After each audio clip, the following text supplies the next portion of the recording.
누가복음 17장 22절부터 35절까지 제가 읽습니다. 또 제자들에게 이르시되 때가 이르리니 너희가 인자의 날 하루를 보고자 하되 보지 못하리라. 사람이 너희에게 말하되 보라 저기 있다 보라 여기 있다 하리라. 그러나 너희는 가지도 말고 좇지도 말라. 번개가 하늘 아래 이편에서 번뜩하여 하늘 아래 저편까지 비침같이 인자도 자기 날에 그러하리라. 그러나 그가 먼저 많은 고난을 받으며 이 세대에게 버림받아야 할지니라. 노아의 때에 된 것과 같이 인자의 때에도 그러하리라. 노아가 방주에 들어가던 날까지 사람들이 먹고 마시고 장가 들고 시집가더니 홍수가 나서 저희를 다 멸하였으며 또 롯의 때와 같으리니 사람들이 먹고 마시고 사고 팔고 심고 집을 짓더니 롯이 소돔에서 나가던 날에 하늘로서 불과 유황이 비오듯 하여 저희를 멸하였느니라. 인자에 나타나는 날에도 이러하리라.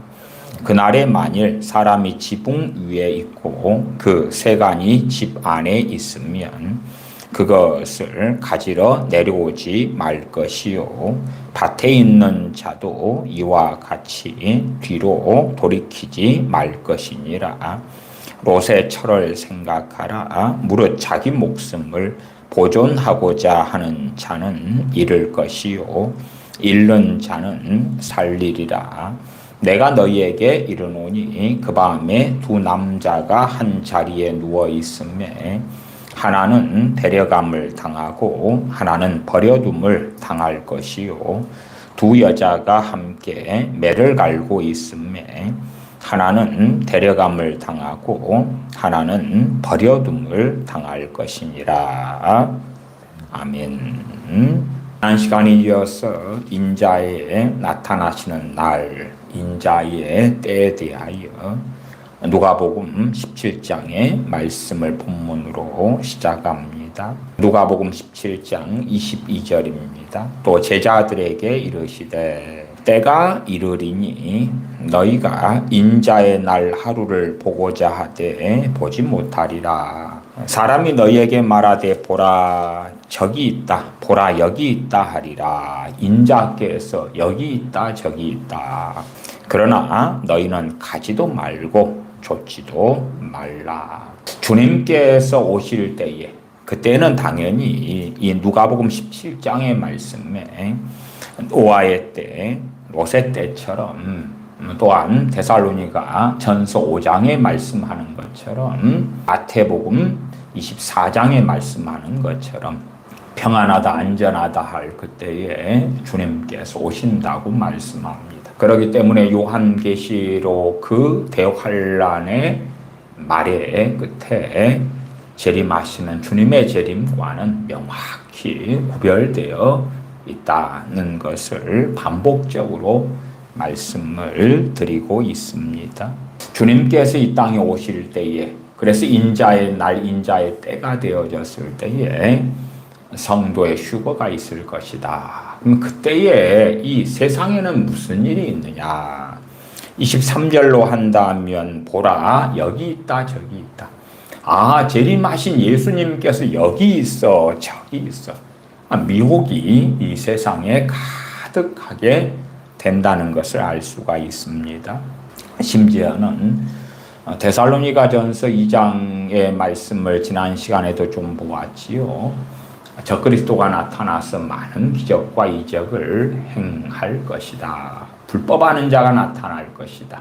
그 악한 자, 불법하는 자, 적그리스도가 임하여서 많은 기적과 이적을 통해서 사람들을 미혹시키게 될 것이다. 주님께서는 그러나 너희는 가지도 말고 좇지도 말아라. 24절에 번개가 하늘 아래 이편에서 번듯하여 하늘 아래 저편까지 비침같이 인자도 자기 날에 그러하리라. 참으로 인자의 날이 번개치는 것처럼 이편 저편으로 번쩍하고 지나가는 거죠. 번쩍하고. 그러지 인자께서 오셔가지고 야 대화 좀 할까? 교제 좀 할까? 그런 게 아니라 주님께서 재림하시는 날은 번쩍하고 사실상은 지나가게 된다. 그리고 이 누가복음 17장에서는 주님께서 아직 십자가를 지시기 전이기 때문에 주님의 순환당하시고 죽으시는 것을 또한 말씀하시는 것이 25절입니다. 그러나 그가 먼저 많은 고난을 받으며 이 세대에게 버림받아야 할지니라. 그가 먼저, 주님께서 먼저 많은 고난을 받고 이 세대에게 버림받아야 한다 말씀하십니다. 26절입니다. 노아의 때에 된 것과 같이 인자의 때에도 그러하리라. 이것은 마태복음 24장에서도 우리가 확인했습니다. 노아가 방주에 들어가던 날까지 사람들이 먹고 마시고 장가 들고 시집 가더니 홍수가 나서 저희를 다 멸하였으며 평안하다 안전하다 하는 그러한 시대이기 때문에 사람들의 관심사가 온통 먹고 마시고 살고 결혼하고 즐기고 소위 어떻게 행복하게 살 것인가, 어떻게 평안하게 살 것인가, 어떤 웰빙을 누리고 살 것인가, 어디에 여행을 할 것인가, 무엇을 먹을까, 무엇을 마실까, 어떠한 집을 짓고 어떠한 인테리어를 할 것인가, 세상살이에 빠져있다. 그 말이 빠져있다. 대환란 때에 주님께서 재림하시는 것, 그 상황에서는 결코 그럴 수가 없지요. 우리가 요한계시록에서 나팔 재앙이나 대접 재앙을 보면 얼마나 끔찍한지. 그럴 때에 결혼하고 결혼식장에서 딴따단 하고 피로연하고 파티하고 야 인테리어가 좀 낡았는데 새로 어떻게 인테리어 할까? 야, 집을 어떻게 멋있고 아름답게 한강변에 지을까? 그러한 시대는 결코 될 수가 없는 것입니다. 오직 끔찍한 그 재난 속에서 생존의 시대가 되는 것이지요. 우리가 간혹 재난 영화 같은 것이 만들어져서 상영하면 보시는 분들이 있지 않습니까? 그러한 재난 영화 상황보다도 더 끔찍한 재난 상황이 전 지구상에 벌어지는 것이 대환란이기 때문에 이 누가복음 17장에 말씀하시는 인자의 오심하고는 전혀 다른 상황이다. 제가 마태복음 24장 또 누가복음 17장 또 지난 시간에 데살로니가 전서와 후서를 가지고 인자의 오심에 대하여 계속하여 말씀을 드리고 있습니다. 사실은 지가기족 믿는 사람이라면 어려운 이야기는 아닙니다. 두 번의 인자의 때, 두 번의 주님의 오심은 정말 확연하게 구별되어 있는 것입니다. 그리고 누가복음 18장에서는 주님께서 이 핵심 포인트로 대환란 때가 아니라 노아의 때, 롯의 때처럼, 노아의 때도 언제입니까? 대홍수가 나서 사람들을 멸망하기까지는, 사람들이 다 물로 심판받아 죽임당할 때까지는 그 전조 증상이 없었다 그 말이에요. 알지 못했어요. 알지 못했어. 물론 이제 기후에 여러 가지 문제가 지금 있는 것이 사실입니다. 또 세계 곳곳에서 기후의 문제로 고통당하고 있는 게 사실이고요. 그 다음에 여러 곳에서 전쟁도 있고 반란도 일어나고 그런 것이 있습니다. 세상살이 또한 이 세상의 역사는 그런 것이 계속 반복되어 왔다는 것은 우리가 아실 것입니다. 그러면 그렇게도 말씀을 드리겠습니다. 저런 러시아가 우크라이나를 침공하고 또한 이스라엘과 하마스 사이에 전쟁이 있고 예멘 반군의 일이 있고 등등등의 일이 앞으로 더 전개될런지 더 많아질런지 사람들이 야 때가 불안하고 힘들고 때로 고통을 받는 그런 때도 올 수 있을 것이다. 그렇게 이제 이런저런 어려움과 이런저런 불안, 두려움, 공포 속에 있다가 데살로니가 후서로 이야기한다면 적그리스도가 출현하겠죠.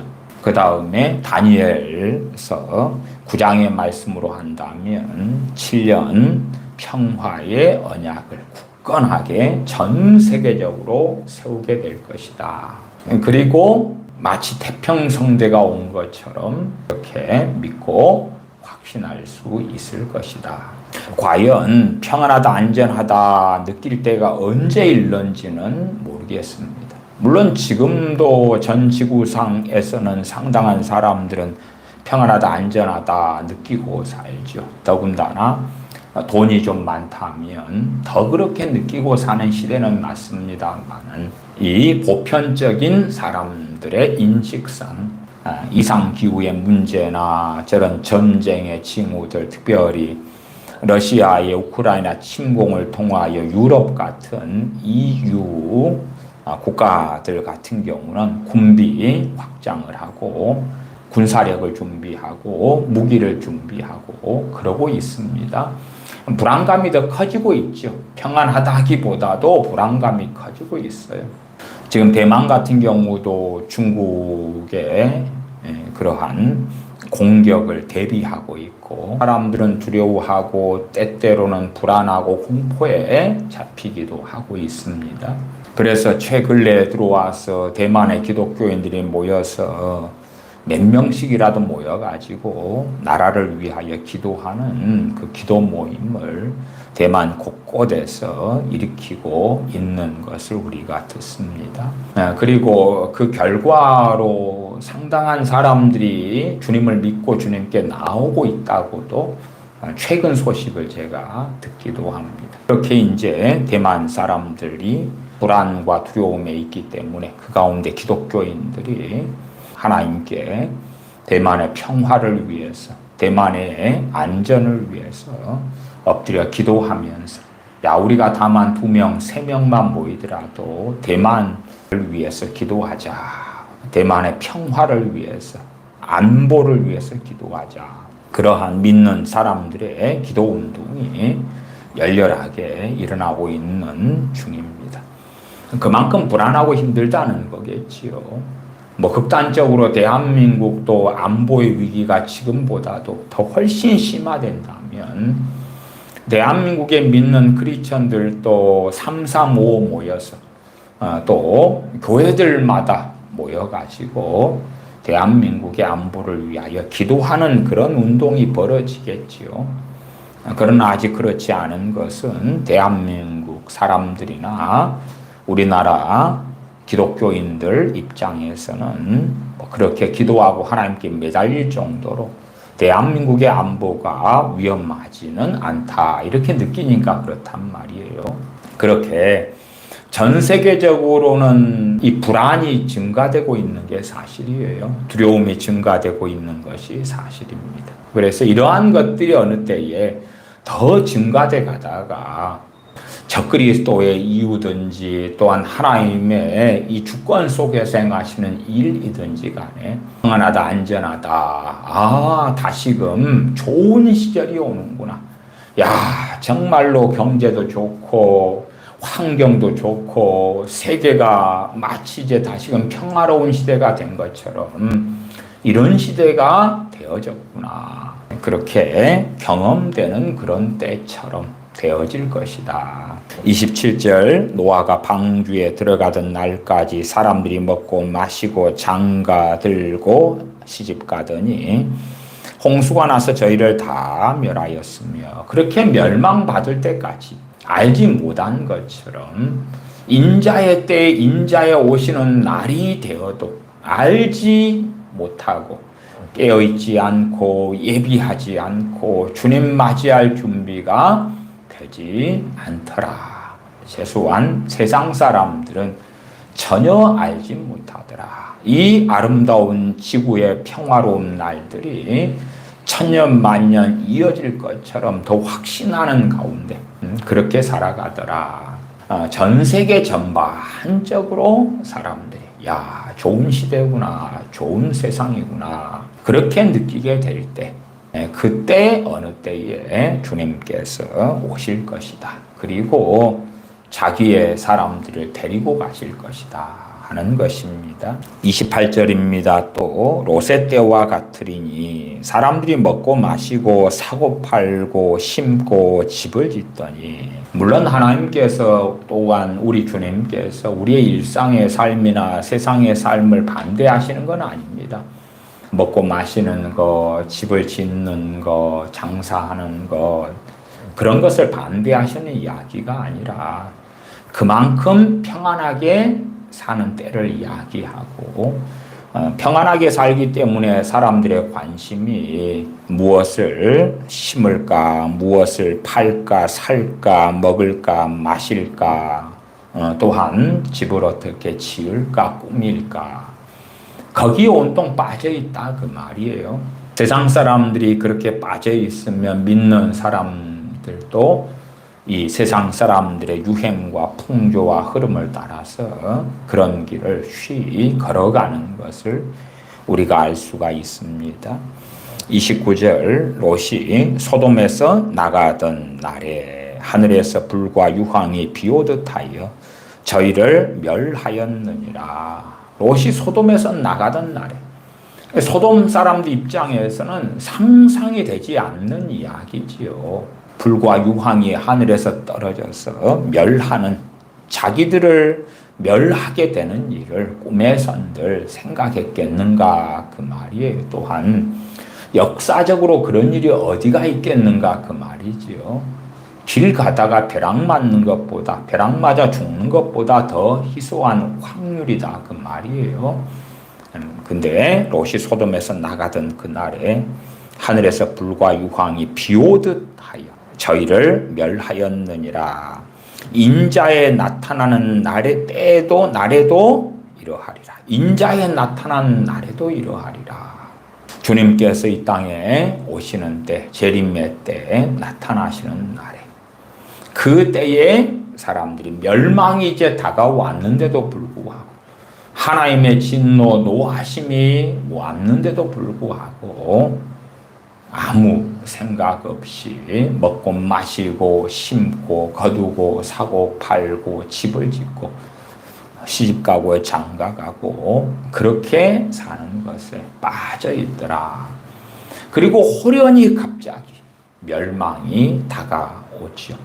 호련히 갑자기 주님께서 재림하시면서 그의 백성들을 데려가신 다음에는 대환란이 시작된다 하는 것입니다. 31절, 그날에 만일 사람이 지붕 위에 있고 그 세간이 집 안에 있으면 그것을 가지러 내려오지 말 것이요 밭에 있는 자도 이와 같이 뒤로 돌이키지 말 것이니라. 롯의 처를 생각하라. 롯의 처에 대한 이야기로 이 31절 말씀을 살피고 풀어갈 수가 있겠지요. 롯의 처는 소돔 땅을 돌아보았기 때문에 소돔에 있는 자기 집, 자기의 재물, 자기의 부하, 자기 것들을 돌아보았지요. 그래서 이 롯의 처는 천사들의 손에 잡혀서 소돔 땅을 빠져나가는 중이었고, 그녀는 구원받을 수 있는 상황이었다 그 말이에요. 롯의 처는 뒤를 돌아보았고 세상에 미련을 접지 않았고, 야, 저 아까운 것 두고 내가 어떻게 떠나, 내 집을 두고 내 은금 폐물을 두고 내 재산을 두고 어떻게 떠날 수 있단 말이야. 그래서 뒤를 돌아보지 말라는 명령을 어기고 뒤를 돌아보고야 말지요. 소금 기둥이 되어서 끔찍한 멸망 속에 들고야 맙니다. 이런 것처럼 그날에 만일 사람이 지붕 위에 있고 그 세간이 집 안에 있으면 무엇을 가지러 갑니까? 그 세간을 가지러 가지요. 내가 당장 쓸 수 있는 은금 폐물 같은 것이죠. 현찰이나 금이나 금부치나 그런 것들이겠죠. 그러니까 그 인자에 나타나시는 날이 되었는데 그 사람의 관심은 여전히 자신의 세간에 있었던 것이다. 그것을 가지러 내려오지 말아라. 밭에 있는 자도 이와 같이 뒤로 돌이키지 말 것이니라. 로세처를 생각하라. 결론부는 33절이 되겠지요. 무릇 자기 목숨을 보존하고자 하는 자는 잃을 것이요 잃는 자는 살리리라. 자기가 주인되고 자기가 왕되어서 자기 목숨을 보존하고자 하는 그러한 사람은 잃을 것이다. 오시는 주님을 맞이하지 못하고 버림받을 것이라는 말씀이지요. 잃는 자는 살리리라. 내 행복, 내 만족, 내 먹을 것, 내 마실 것, 내 입을 것, 그러한 나의 쾌락, 나의 정욕, 나의 성공, 그러한 나를 위한 삶, 그것을 내려놓고 잃는다는 것은 우리가 사나 죽으나 주의 것이로다. 주님의 사람으로 살아도 주를 위하여 살고 죽어도 주를 위하여 죽나니 우리가 사나 죽으나 주의 것이로다. 그렇게 사는 사람. 그래서 자기를 위한 삶이 아니기 때문에 주님을 위한 삶이기 때문에 자기를 잃는 것처럼 보여도 결국에는 그 사람이 승리자가 되고 그 사람이 사는 사람이 될 것이다. 34절입니다. 내가 너희에게 이르노니 그 밤에 두 남자가 한 자리에 누워 있음에 그 밤에 어떤 밤입니까? 인자가 오시는 나타나시는 그 날에 밤을 이야기하지요. 물론 지구상의 어떤 곳에는 낮이고 어떤 곳에는 밤이겠습니다. 그 가운데 이제 밤에 처한 곳에 두 남자가 자고 있는 상황을 예제로 주님 말씀하시는 것입니다. 그 밤에 두 남자가 한 자리에 누워 있음에 하나는 데려감을 당하고 하나는 버려둠을 당할 것이요. 대환란 말미에 벌어지는 상황이 아니라는 것은 너무나 잘 알죠. 버려지는 사람들, 버려지고 데려가는 사람들, 데려가시는 사람들, 데려가시는 것, 들림받는 것을 휴거라고 그러죠. 35절 두 여자가 함께 매를 갈고 있음에 하나는 데려감을 당하고 하나는 버려둠을 당할 것이니라 말씀합니다. 그리고 이러한 상황이 끝난 다음에 이제 이 세상은 요한계시록에 나와 있는 그 대환란 혹은 누가복음이나 마태복음 등에서 예언된 그 대환란 가운데 들어갑니다. 누가복음은 마태복음과는 다르게 좀 더 시간 순서로 되어 있는 것은 우리가 알 수가 있습니다. 누가복음 21장 5절로 가겠습니다. 5절부터 제가 읽어갑니다. 어떤 사람들이 성전을 가리켜 그 미석과 헌물로 꾸민 것을 말하며 예수님께서 가라사대 너희 보는 이것들이 날이 이르면 돌 하나도 돌 위에 남지 않고 다 무너뜨리우리라. 저희가 물어 가로되 선생님이여 그러면 어느 때에 이런 일이 있겠사오며 이런 일이 이루려 할 때에 무슨 징조가 있사오리까? 어느 때에 이런 일이 있겠습니까? 8절 가라사대 미혹을 받지 않도록 주의하라. 주님께서 재림하시는 그 때, 주님의 재림이 다가오는 때, 대환란 때를 이야기하지 않습니다. 평안하다 안전하다 할 그때의 노아의 때, 롯의 때 같은 그러한 주님의 재림이 다가오는 때에 8절로 한다면 미혹을 받지 않도록 주의하라. 미혹이 일어날 것이다. 물론 지금 시대에도 곳곳에 미혹이 있고 이단 사이비들이 있고 그렇습니다. 그럼에도 이 미혹은 광범위한 미혹이 될 것이다. 심지어 택하신 자들까지도 미혹시키는 그러한 미혹이 될 것이다. 많은 사람이 내 이름으로 와서 이르되 내가 그로라 하며 때가 가까웠다 하겠으나 저희를 좇지 말라. 때가 가까웠다. 때가 가까웠다는 말은 사실이 되지요. 그러니까 틀린 말로 미혹시키고 속이는 건 아니라 그 말이에요. 개연성도 있어야 되고 사람들이 받아들일 만한 모함직한 그런 것들로 미혹을 시키지요. 9절 난리와 소란의 소문을 들을 때에 두려워 말라. 난리와 소란의 소문이 있게 된다. 대환란 때는 난리와 소란의 소문이 아니고 난리가 나죠. 그래서 우리가 순서 생각해 볼 때에 이 세상에 난리의 소문들이 점점점 퍼져나가는구나. 그러려면 러시아가 우크라이나 침공하는 것 같은 이 부분적인 국소적인 그러한 일들은 있어 오겠고 나아가서는 이스라엘과 중동 전쟁이 벌어지지 않을까. 또 난리와 난리 소문이 굉장한 힘을 가지려면 그렇습니다. 사실성이 있어야 되고 근거가 충분해야 된다 그 말이에요. 뇌피셜 정도가 아니라 누구나 다 세계 3차 대전이 일어나겠구나.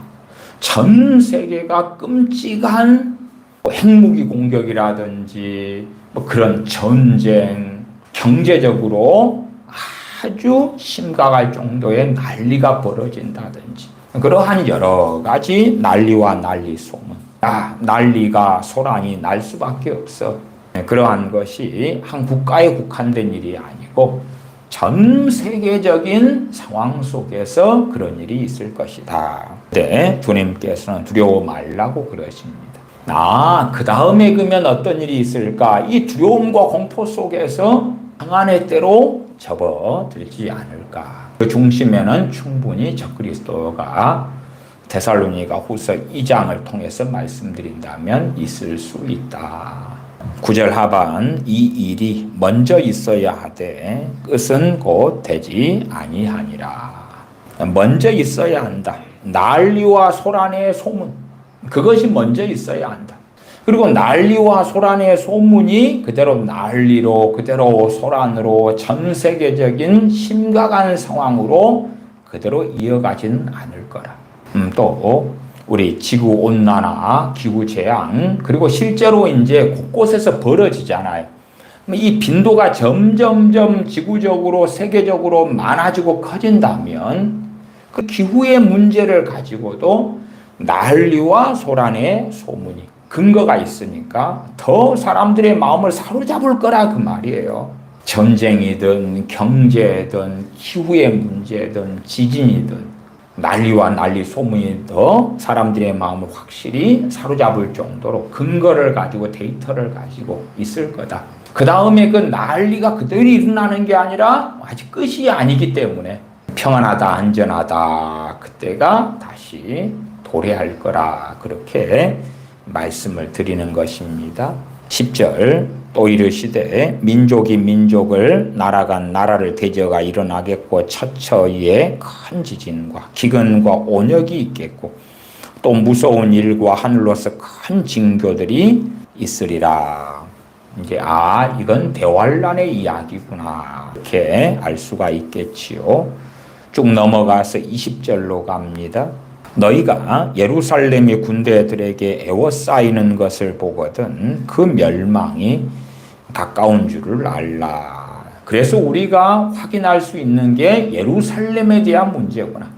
이 예루살렘은 비유는 아닐 테니까 예루살렘에 대한 이야기는 우리가 항상 주의해 볼 만하다. 21절 그때에 유대에 있는 자들은 산으로 도망할지며 성내에 있는 자들은 나갈지며 촌에 있는 자들은 그리로 들어가지 말지어다. 이날들은 기록된 모든 것을 이루는 형벌의 날이니라. 어떤 사람들은 AD 70년에 예루살렘 멸망에 대하여 이것을 해석하고 사용하기도 합니다만은 그렇지는 않습니다. 왜냐하면 20절에 기록된 모든 것을 이루는 형벌의 날이다. 그러니까 AD 70년에 로마의 디도 장군에 의한 예루살렘 멸망은 실상은 이 마지막 때에 일어날 그러한 예루살렘에 벌어질 일에 비하면 맛배기에 불과한 일이었다 하는 것을 알 수가 있습니다. 그래서 이건 AD 70년에 대한 이야기가 아니라 장차 될 일에 대한 이야기다 하는 것입니다. 23절 그날에는 아이벤 자들과 젖먹이는 자들에게 화가 있으리니 이는 땅에 큰 환난과 이 백성에게 진노가 있겠음이로다. 큰 환난, 이걸 대환난이라 그러죠. 큰 대자, 대환난. 이 백성에게 진노가 있겠음이로다. 저희가 칼날에 죽임을 당하며 모든 이방에 사로잡혀 가겠고 예루살렘은 이방인의 때가 차기까지 이방인들에게 밟히리라. 1월 성신에는 징조가 있겠고 과거 AD 70년에 1월 성신 해, 달, 별들의 징조가 있던 건 아닙니다. 이 1월 성신에 있는 징조 별들이 떨어지고 해가 어떻게 변하고 그런 것은 요한계시록에 대환란 때 벌어지는 일로 좀 자세히 나와 있습니다. 땅에서는 민족들이 바다와 파도에 우는 소리를 인하여 혼란한 중에 공고하리라. 사람들이 세상에 임할 일을 생각하고 무서워함으로 기절하리니 이는 하늘의 권능들이 흔들리겠습니다. 하늘의 권능들이 흔들린다. 그리고 27절에 그때에 사람들이 인자가 구름을 타고 능력과 큰 영광으로 오는 것을 보리니 그러니까 27절에 주님의 재림은 앞에 누가복음 17장에 있는 인자의 오시는 때, 인자의 오시는 날하고는 전혀 다른 대환란이 벌어지고 그 끝에 주님 재림하시는 그때는 구름을 타고 주님께서 오신다 말씀하고 있는 것입니다. 그래서 모든 육체가 재림하시는 주님을 볼 것이다 말씀하지요. 그러나 평안하다 안전하다 할 그때에 재림하시는 주님은 실상 주님을 진실로 믿는 사람만 깨어있어 기름 준비한 사람만 맞이하고 배울 것이고 두 사람이 잠을 자다가 하나는 버려지고 하나 데려감을 당하고 그러니까 버려진 그 사람은 인자의 때 인자의 날이 왔음에도 알지 못한단 말이에요. 알지 못해. 또한 두 사람이 매를 갈다가 맷돌을 갈다가 하나 데려가고 하나 버려져. 버려진 맷돌을 갈던 여인 2명 중에 버려진 한 여인은 인자의 날 인자의 때가 됐음에도 알지를 못하는 거예요. 기껏해야 휴거로 성도의 이 세상에서 들림받고 사라진 사건들을 인하여서 정말 주님께서 오셨는가 보다. 그 다음에 이제 시작되는 대환란으로 인해서 정말로 주님께서 깨어있는 사람, 이름 준비한 그 신부들, 자녀들은 데려가셨구나. 나는 버려지고야 말았구나. 그리고 간접적으로는 알 수 있을 거라. 그러나 재림하시는 주님은 배울 수는 없었던 거죠. 그러나 이제 대환란 때 살아남은 사람들, 그런 사람들은 그 누구나 누가복음 21장 27절에 구름 타고 오시는 주님은 볼 것이다. 그때의 사람들이 인자가 구름을 타고 능력과 큰 영광으로 오는 것을 보리라. 이런 일이 되기를 시작하거든. 일어나 머리를 들라. 너희 구속이 가까웠느니라 하시더라. 다시 데살로니가 후서 2장을 보겠습니다. 지난 시간에도 봤었습니다. 데살로니가 후서 2장입니다. 데살로니가 후서 2장 1절부터 다시 살펴보겠습니다. 데살로니가 후서 2장 1절부터 제가 읽어갑니다. 형제들아, 우리가 너희에게 구하는 것은 우리 주 예수 그리스도의 강림하심과 우리가 그 앞에 모임에 관하여. 데살로니가 후서는 뭘 말씀합니까? 평안하다 안전하다 할 그때에 오시는 주님, 그리고 데살로니가 교인들도 그러한 주님의 강림하심, 인자의 날, 인자의 때를 기다리고 있습니다. 그걸 기다리고 있어요. 그래서 데살로니가 후서 2장 1절에 있는 주님의 강림하심은 당연히 데살로니가 전서 5장 등 4장 5장에 있는 그 평안하다 안전하다 할 그때에 오시는 주님의 강림에 대한 이야기입니다. 대환란 말미에 있는 주님의 강림에 대한 이야기가 아닙니다. 데살로니가 전서 5장을 보고 옵시다. 데살로니가 전서 5장. 데살로니가 전서 5장 1절부터 얼마간 보십시다. 형제들아 때와 시기에 관하여는 너희에게 쓸 것이 없음은 주의 날이 밤에 도적같이 이를 줄을 너희 자신이 자세히 알미라. 저희가 평안하다 안전하다 할 그때에 평안하다 안전하다 할 그때에 잉태된 여자에게 해산 고통이 이름과 같이 아이를 잉태한 여자는 어느 때가 되면 해산할 날이 오기 때문에 해산 고통이 온다 그 말이에요. 죄를 짓고 죄가 점점점 잉태되었다. 그러면 그 죄로 인하여 하나님의 심판의 때는 반드시 온다 그 말이지요. 이 지구상의 인류가 창세 이후로 쌓아왔던 죄들에 대하여 어느 때에 해산 고통이 잉태된 여자에게 이른 것처럼 오고야 말 것이다. 그러나 그 대환란이 있기 전에 무슨 일이 먼저 있을 것이냐 할 때에 사람들이 경험하고 체험하고 느끼는 것은 평안하다, 안전하다고 느끼고 경험한다 하는 것입니다. 평안하고 안전하다. 보통은 항상 평안한 날들이 주어지면 평안하고 안전하다고 잘 느끼지 못하기도 합니다. 그러나 힘든 날들을 지나고 난 다음에 그 다음에 평안하고 안전한 때들을 보낸다면 그때는 확실히 느끼죠. 야, 참 좋은 시절이구나. 좋은 때구나. 그런 것을 느끼고 경험하겠지요. 데살로니가후서 다시 2장으로 갑니다. 그렇게 이제 때와 시기, 인자에 오시는 때와 시기는 평안하고 안전하다. 그렇게 경험되는 그때에 오시는 주님에 대한 이야기입니다. 그에 대한 이야기가 데살로니가후서도 이어져 가고 있습니다. 다시 2장 1절. 형제들아 우리가 너희에게 구하는 것은 우리 주 예수 그리스도의 강림하심과 우리가 그 앞에 모임에 관하여. 주님 강림하시고 거기에 뭐예요? 거기에 뭐예요? 어떤 자들이 모입니까? 깨어있는 사람들, 기름 준비한 사람들이 모입니다. 자기를 위하여 사는 사람은 모이지 못할 것이고 자기를 잃는 사람, 주님을 위하여 사는 사람은 모일 것이다. 그에 대하여 이제 데살로니가 교인들에게 이 미혹이 왔어요. 2절에 혹 영으로나 혹 말로나 혹 우리에게 받았다는 편지로나. 그러면 사도 바울이 실루아노가 디모데가 서신을 보냈어. 어떤 서신을 보냈느냐? 주의 날이 이르렀다. 그것을 다른 번역 성경으로 한다면 현대인의 성경이나 공동번역, 새번역 등에는 주의 날이 벌써 왔다. 그렇게 하는 편지가 사도 바울이 보냈어. 실루아노가 디모데가 보냈어. 또 영으로나 영으로. 계시를 받았어. 하나님의 음성이 들렸어. 벌써 주의 날이 왔다고.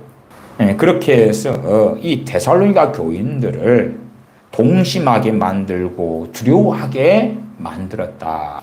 그러나 그렇지 않다. 지금 우리 시대는 인터넷 시대고 글로벌 시대고 전 세계 흘러가는 걸 다 확인할 수 있습니다만은 데살로니가 교인들 같은 경우야 전 세계에 흘러가는 것도 모르고요. 지구가 어떻게 생겼는지도 모르고 몇 명이 살고 있는지 또 나라들이 얼마나 많은지도 잘 모릅니다. 주의 날이 임하였어. 그래서 마음이 흔들린단 말이에요. 동심한다 그 말은 마음이 쉽게 흔들려요.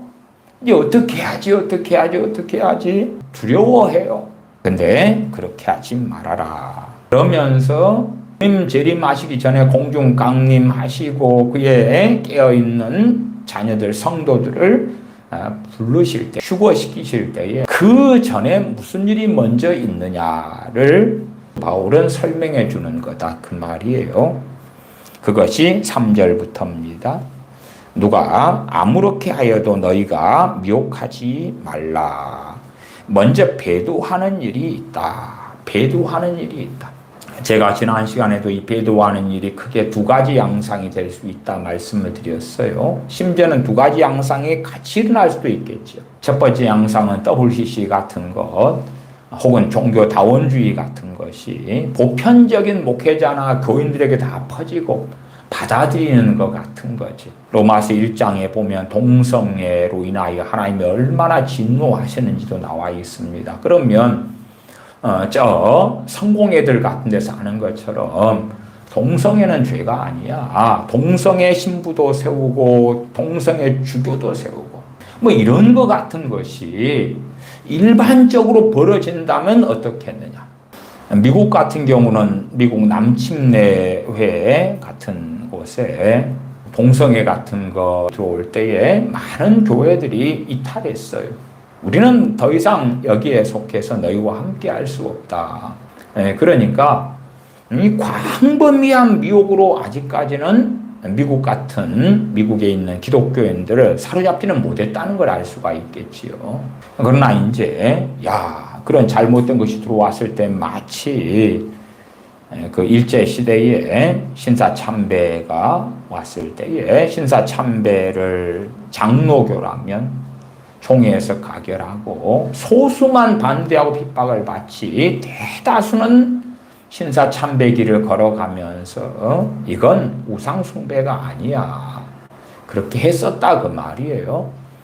그런 것처럼 전 지구상에 일반적인 교회도 목회자들도 이건 문제가 없어. 그래서 오히려 그런 종교다원주의는 잘못됐어. 믿는 사람이 동성애도 죄가 아니라고? 그것도 남자가 부부를 할 수 있고 여자가 부부를 할 수 있다고? 성경이 그렇게 가르친다고? 그런 해석이 사람들의 마음을 사로잡을 때에 그것도 배교가 될 것이다 그 말이에요. 어떠한 양상으로든 이 배교가 광범위하게 퍼져가는 일이 먼저 있을 것이다. 그러니까 끝까지 믿음을 지키고 진리를 따라 살아가는 사람들, 그 사람들이 깨어있는 사람들이 되겠지요. 이 배교 혹은 배도, 또 나아가서 유대인들의 문제, 이스라엘의 문제로 갈 때에 이스라엘이 저 그리스도를 자신의 그리스도로 받아들이는 것, 그것도 또 다른 의미에서 배교가 될 것이다. 그것도 지난 시간에 말씀을 드렸습니다. 먼저 배도하는 일이 있다. 그러니까 단지 평안하다, 안전하다 할 그때에 주님 오신다, 그리고 평안하다, 안전하다 하는 것을 가지고 사람들을 그냥 속이고 미혹시키려고 하는데 누가복음이나 마태복음도 그렇고 이 데살로니가 전서 후서를 통해서 그렇지 않다. 특별히 앞에 누가복음 21장을 좀 보았었지요. 그런 누가복음 21장에도 어떠한 일이 먼저 있는가? 난리와 소란의 소문이 있을 것이다. 그것이 많은 전 지구상의 사람을 사로잡을 것이다. 그래도 아직 끝이 아니다. 그래도 아직 대환란 시작하기 그 직전에 주님이 오시는데 아직 그때도 아니다. 그러니까 그걸 가지고 불안해하거나 미혹당하지 말라고 말씀하고 있고, 데살로니가 후서 2장에서도 먼저는 배도하는 일이 있다. 단지 그냥 이단들, 사이비들이 일어나가지고 미혹되어서 그리 달려갔던 일들은 항상 있어 왔습니다. 그런 배도 말고, 마치 우리 한민족의 역사 속에서는 일제시대 신사참배를 통한 광범위한 우리 한민족 교회의 배도가 있었던 것처럼 양상은 다양하게 나타날 것입니다만은 전 세계 믿는 기독교인들의 배도의 양상, 혹은 유대인들이 정말 적그리스도를 메시아로 그리스도로 영접해버리고 만다면 그건 또 다른 의미에서의 끔찍한 배도가 될 것이다. 배도하는 일이 먼저 있고 그 다음에는 어떤 일이 벌어지느냐. 3절 하반 저 불법의 사람 곧 멸망의 아들이 나타나기 전에는 이르지 아니하리니 적그리스도가 등장하게 되어진다. 적그리스도가 등장하게 되어진다. 우리의 신명상으로 한다면 적그리스도가 등장하면 우리가 어찌 못 알아볼까. 그러나 최소한은 열처녀 비유로 말씀을 드릴 때에 아직 등불이 꺼지지 않은 사람들은 적그리스도를 통해서 주님 오시는 소리를 들을 수도 있을 거다. 그렇게도 생각합니다.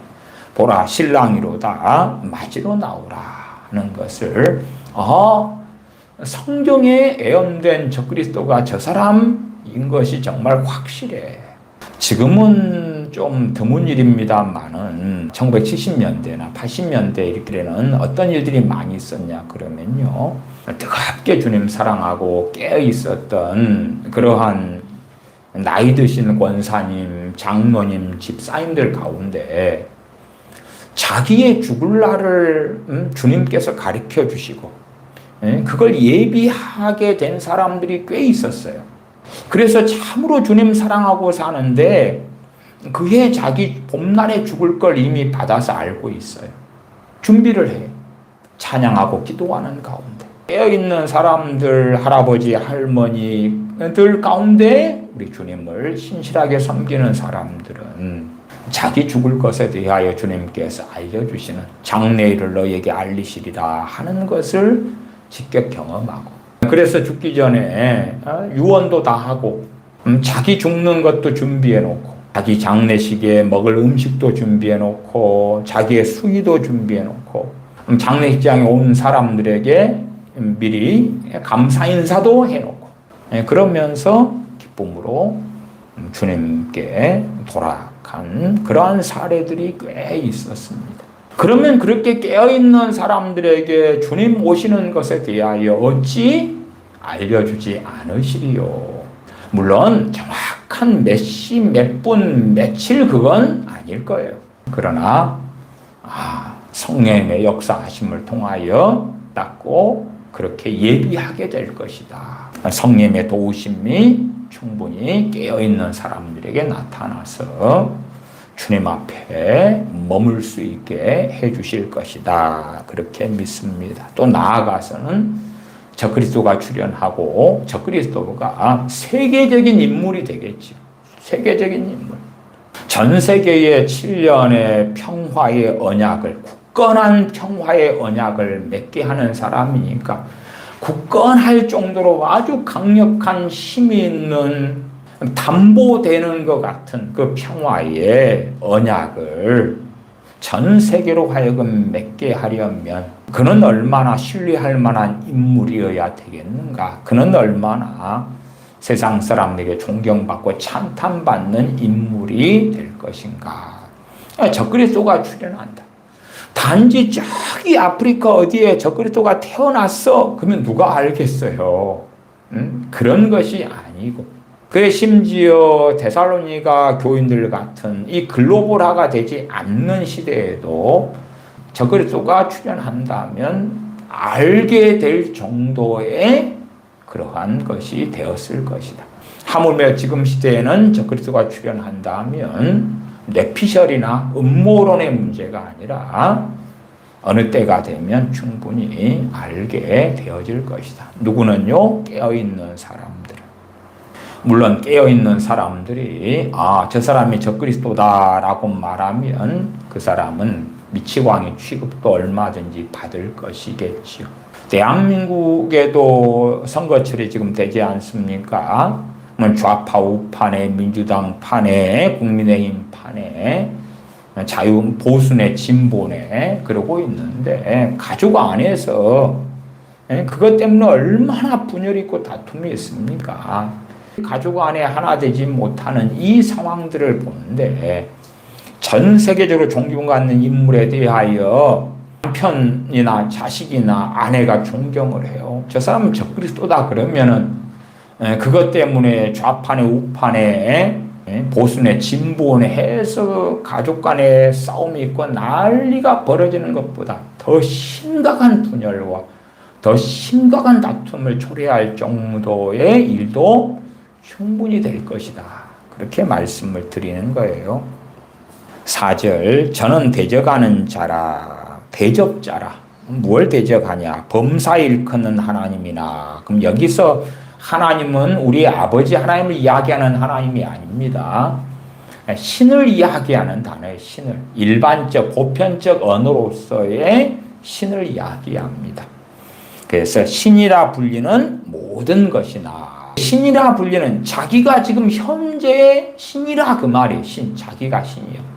그러니까 현재 신이라고 일컫는 존재들을 다 대적한다 그 말이에요. 또 같은 말인데 숭배함을 받는 자. 유교는 공자를 숭배하겠고 불교는 석가모니를 이렇게 각 종교마다 이슬람은 알라 신을 그렇게 할 거 아니에요. 우리 믿는 사람들은 우리 주 예수 그리스도를 전능하신 하나님 아버지를 섬기고 예배하죠. 그런데 그런 자들보다 자기가 뛰어나다. 그리고 그들을 대적한다. 그 말이에요.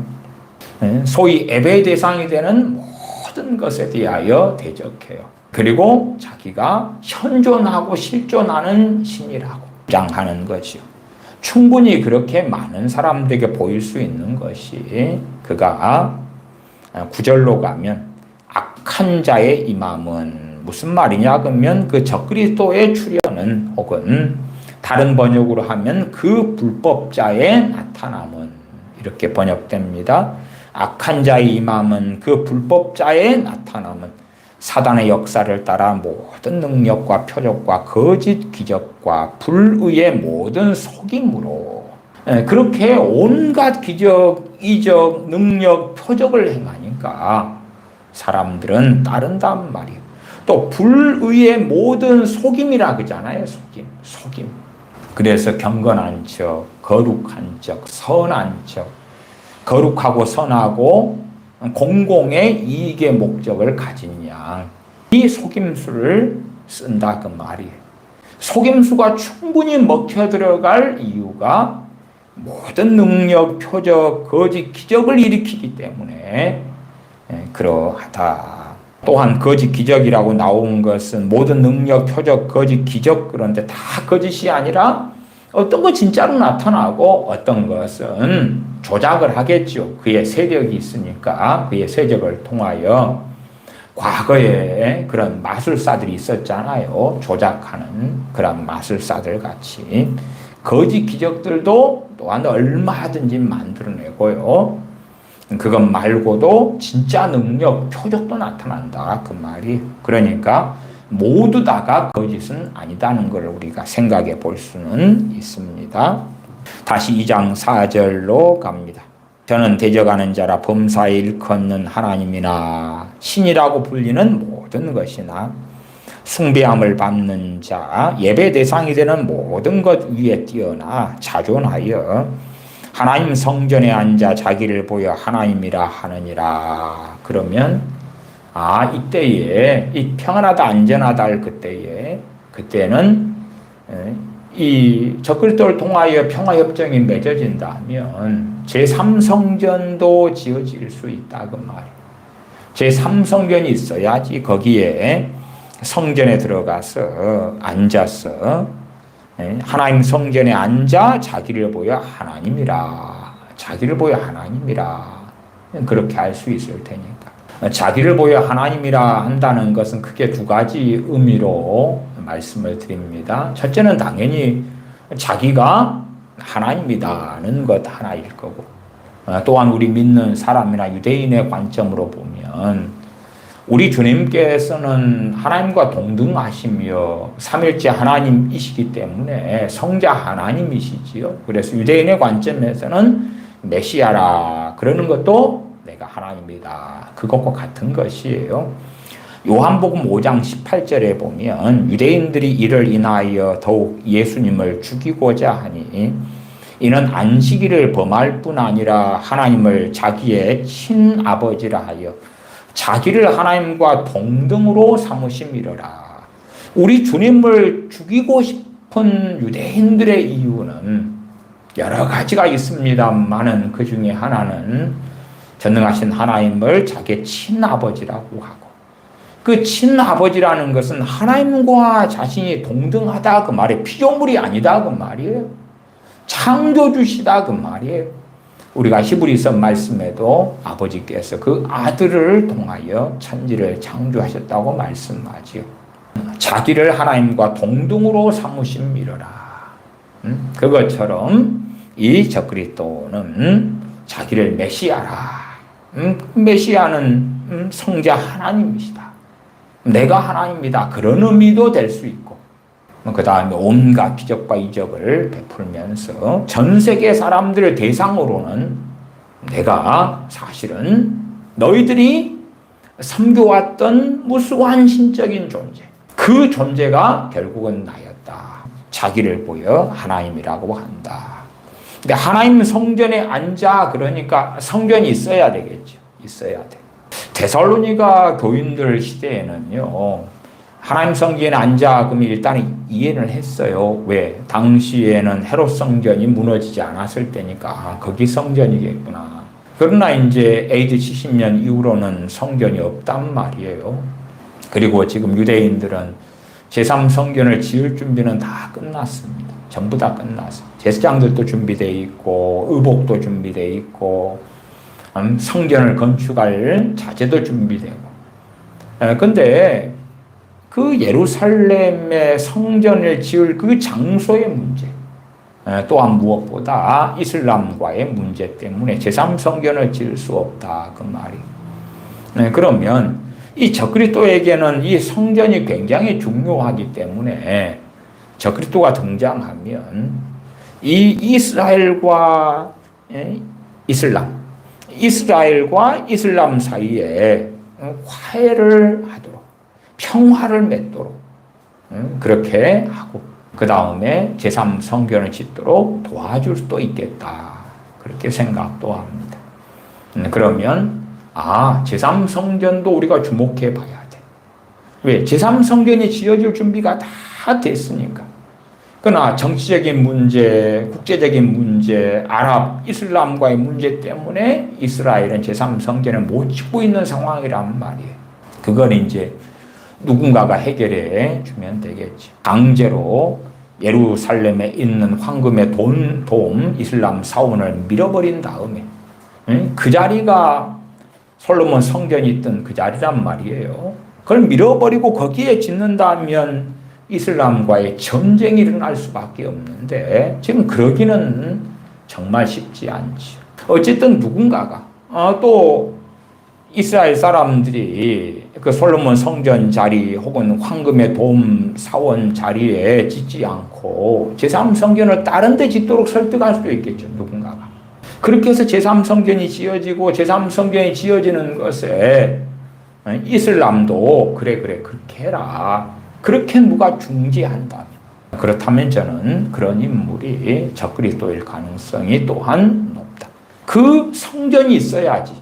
그러지 우리나라 대한민국에 많은 교회 예배당들이 있는데 교회 목사님들은 여기가 성전이야 그렇게 주장하니까, 그러면은 어느 교회에 분당 소위 성전에 이 적그리스도가 오고, 저기 어느 성전은 예루살렘 성전이라고 이름 붙였습니다. 큰 교회, 어느 교회 예배당을. 그러면 그 예루살렘 성전에가 적그리스도가 오면 그런 것을 이야기하는 건 아닐 거라. 여기 성전은 예루살렘 성전을 이야기합니다. 그러니까 제3성전이 지어지는 것, 그것은 충분히 주목해 볼 수 있겠다. 또한 이스라엘과 이슬람의 문제가 어떻게 되어져 가느냐. 결국은 평안하다, 안전하다 그렇게 되려면 이스라엘과 이슬람 사이에 뭐가 필요한 거예요? 지금까지는 가능하지 않았는데 평화가 이루어질 때, 또 미국과 중국이 분쟁 속에 있잖아요. 그러면은 미국과 중국 사이에 다시금 평화가 이루어질 때, 그 평화가 이루어지려면 막강한 정치력, 막강한 권세를 가진 어떤 사람이 개입해 가지고 평화를 이루어낸다면 그 사람이 적그리스도가 될 것이다. 그래서 이 적그리스도가 출현하고 적그리스도가 하나님 성전에 앉아 자기를 보여 하나님이라 할 것이다. 5절, 내가 너희와 함께 있을 때에 이 일을 너희에게 말한 것을 기억하지 못하느냐.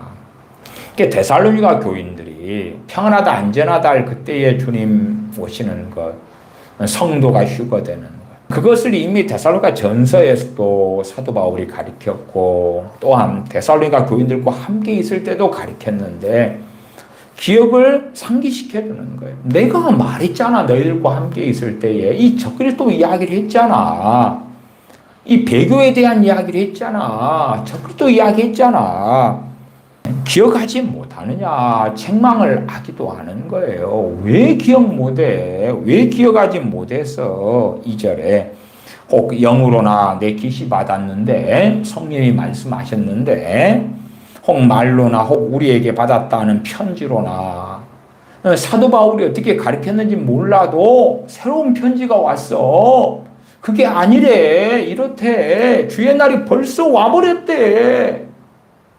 그렇게 해서 요동시키고 두려워하게 만들고 우리는 버려졌어. 사도 바울 그분 진짜 휴거돼 가지고 가버리셨대. 뭐 그렇다든지 어쨌든 주의 날이 벌써 이르렀다. 그렇게 해서 데살로니가 교인들이 두려움에 빠지고 근심에 빠지고 탄식에 빠지고 이게 사도 바울이 데살로니가 후서를 보내면서 아니야. 사도 바울과 실로아노와 디모데가 보냈죠. 아니야. 그게 아니야. 그리고 사도 바울이 5절에 내가 너희와 함께 있을 때에 이 일을 너희에게 말한 것을 기억하지 못하느냐. 현재는 적그리스도가 출현할 수가 없다. 하나님께서 막고 계시다. 6절에 저로 하여금 저의 때에 나타나게 하려 하여 막는 것을 지금도 너희가 안 하니, 지금도 너희가 안 하니 그러잖아요. 데살로니가 교인들에게. 근데 잘 배웠다가 아니 사도 바울이 말씀을 가르쳤다 해서 다 맞는 게 아닐 수도 있어. 흔들리잖아요. 흔들려. 그리고 다시 9절을 보면 악한 자의 이 마음은 사단의 역사를 따라 이 악한 자는 적그리스도입니다. 그 불법자 악한 자가 임하는 것은 사단의 역사를 따라 모든 능력과 표적과 거짓 기적과 불의의 모든 속임으로 멸망하는 자들에게 이 말이니 이는 저희가 진리의 사랑을 받지 아니하여 구원함을 얻지 못함이니라. 멸망하는 자들에게 이 속임수가 이루어질 것이다. 저희가 진리의 사랑을 받지 아니하여 구원함을 얻지 못함이니라. 진실로는 하나님의 말씀 진리를 우리 주 예수 그리스도를 사랑하지 않는 자들. 11절 이러므로 하나님이 유혹을 저희 가운데 역사하게 하사 거짓 것을 믿게 하시면 진리를 믿지 않고 무엇을 좋아한다는 이야기입니까? 불의를 좋아해요. 그러니까 불신자 안 믿는 자들만이 아니라 주여 주여 하고 믿는 자라 그러는데 뭘 좋아해요? 사실은 진리가 아니라 불의를 좋아해요. 내가 어떻게 말씀대로 살까? 하나님을 기쁘시게 할까?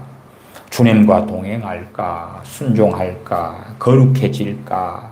그렇게 바라보고 그 길을 걷는 사람, 주님 말씀에 따르면 좁은 길, 좁은 문으로 들어가기를 힘쓰는 사람, 그 사람들은 진리를 믿는 사람들이죠. 그러나 불의를 좋아하는 자들, 주여 주여 하는데 마치 내가 주의 이름으로 선지자 노릇하며 귀신을 쫓아내며 많은 능력을 행했습니다. 주님께서는 불법을 행하는 자들아 나를 떠나가라. 내가 너희를 도무지 알지 못하노라. 그러실 것이다. 왜? 불법을 좋아하고 사랑하니까. 질병을 주님의 이름으로 고치는 데 쓰임받기도 하고 애언도 하고 그럴지 몰라도 주님의 이름으로 귀신을 쫓아내는 데 쓰임 받을지언정. 일상은 불법을 사랑하고 좋아하는 자들, 그러한 자들로 심판을 받게 하려 하시니라. 그러니까 그 심판이 두 가지가 되겠죠. 첫 번째는 대환란에 버려지고 남겨지는 것이죠. 두 번째는 진실로 주님 앞에 섰을 때에 주님께서 내가 너희를 도무지 알지 못하노라 부인하시고 영원한 지옥의 형벌 속에 떨어지는 것이 되어집니다. 다니엘 9장 27절입니다. 다니엘 9장 27절 제가 읽습니다.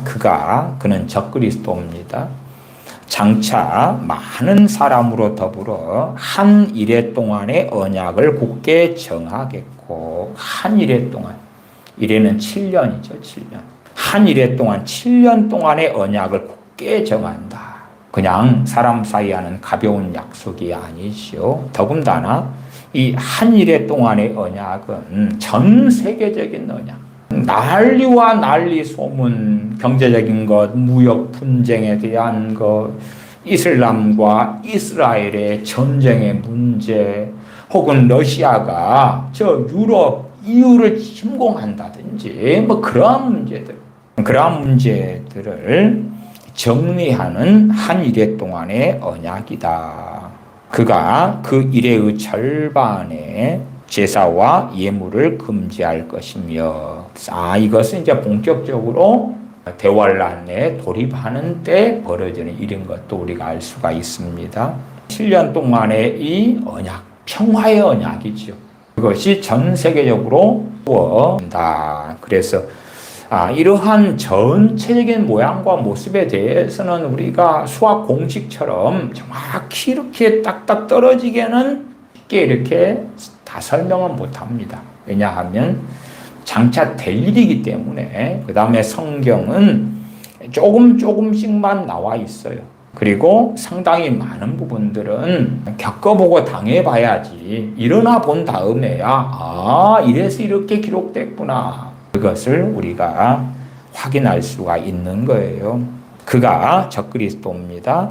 그 일의 절반에 제사와 예물을 금지할 것이며, 제3성전이 세워지면 유대인들은 뭐 하겠습니까? 매일 제사를 지내게 됩니다. 또한 번제, 속죄제, 속건제, 화목제, 예물을 바치게 되죠. 제물을 바치게 되죠. 근데 그 일의 절반에 제사와 예물을 금지를 시킬 것이다. 그러니까 이 한 일해 동안의 언약 전에 제3성전이 지어질 것이고 제사가 매일 지내지게 될 것이다. 또 잠포하여 미운 물건인 날개를 의지하여 설 것이며, 또 이미 정한 종말까지 진노가 황폐케 하는 자들에게 쏟아지리라. 미운 물건인 날개를 의지하여 선다. 그러면 성전에다가 이 우상을 둔다, 그 말이. 미운 물건은 우상이 되어집니다. 어떤 사람들이 역사적으로 디오쿠스, 에피파네스, 사생, 그런 사람이 이런 비슷한 일을 했지요. 그래서 그것을 가지고 그 사람에 대한 거다 그러지만 주님은 명백히 그렇지 않다고 말씀하고 계십니다. 왜냐하면 마태복음 24장에서 우리가 봤었잖아요. 마태복음 24장 좀 봅니다. 마태복음 24장 15절로 갑니다. BC 2세기 사람이 안티오코스 에피파네스 4세거든요. 술바벨 성전에 우상을 세우고 하는 악한 일을 하기도 했지요. 그런 것이 아닌 것은 주님께서 마태복음 24장 15절에 말씀하는 건 이미 그 역사가 지난 다음이니까 그걸 이야기하는 건 아니다, 그 말이에요. 장차 될 일에 대한 것이니까 역사적으로 과거에 대한 이야기, BC 2세기의 사건을 이야기하는 건 아니다, 그 말이에요. 15절 그러므로 너희가 선지자 다니엘의 말한 바 멸망에 가증한 것이 거룩한 곳에 선 것을 보거든. 거룩한 곳은 성전이다. 성전이라는 것은 앞에서 계속 말씀했었지요. 읽는 자는 깨달을진저 그때에 유대에 있는 자들은 산으로 도망할지어다. 본격적으로 대환란이 시작되는 상황의 이 시점이구나. 그리고 유대인들에게 있는 정말 무서운 그러한 일들이 닥쳐올 것이구나. 최소한 유대인들에게 예루살렘 그 성전이 제3성전이 세워진다면 거기에서 적그리스도는 일을 행할 것이고, 그 다음에 유대인들을 마치 그 독일의 유대인 학살처럼 그런 일들을 얼마든지 자행할 수도 있을 거다 그 말이에요. 16절 그때 유대에 있는 자들 이야기하지 뭐 전 세계에 있는 크리스천들에게 하는 이야기가 아니니까요. 근데 이런 것들을 가지고 이제 로마의 예루살렘을 멸망시킨 AD 70년의 사건으로 보려면 내용 자체가 해당이 없는 거예요. 일부는 좀 맞는 것 같아. 그러나 또 다른 것들은 그에는 안 맞지요.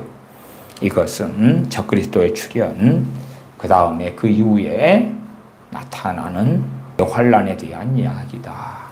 적그리스도의 출현이 있고 어찌어찌 이 이야기가 전개돼 나가겠지요. 그 다음에 성도의 휴거가 있다. 그가 7년 언약을 이제 굳건하게 세우겠죠. 전체의 내용이 어찌 될지는 우리가 아웃라인 정도만 확인할 수 있는 거예요. 평안하다, 안전하다 할 그때에 상당한 기여를 적그리스도가 할 수가 있고 아주 강력한 권력을 확실하게 얻게 되고 7년 언약을 세우는데 그때에 주님 인자에 오시는 때가 있을 것이다 하는 그런 말씀을 드리는 것입니다. 기도하겠습니다. 아버지 하나님, 막무가내로 이런 어려움이 있고 저런 일들이 벌어지기 때문에 주님께서 곧 오신다 하는 미혹들도 이 세상의 난리와 난리의 소문이 들릴 때마다 많이 있는 것을 경험합니다. 미혹되지 아니하고 그러나 이 세상에 빠져서 주님을 잊어버리는 사람들이 아니라 주님을 위하여 살아가며 불법이 아니라 세상을 사랑하지 아니하고 주님을 사랑하는 사람, 구원하신 그 은혜에 감사하고 노래하는 사람, 예배하는 사람, 깨어있어 기도하는 사람으로 주님 앞에 머무는 우리가 되게 하여 주시옵소서. 그리하여 장차 일어날 이 세상에 벌어질 큰 일들에 대하여 성령님의 알려주심과 깨닫게 하심을 통하여 주님의 오심을 준비하는 복된 자녀들이 되게 하여 주시옵소서. 우리 주 예수님의 이름으로 기도하옵나이다. 아멘.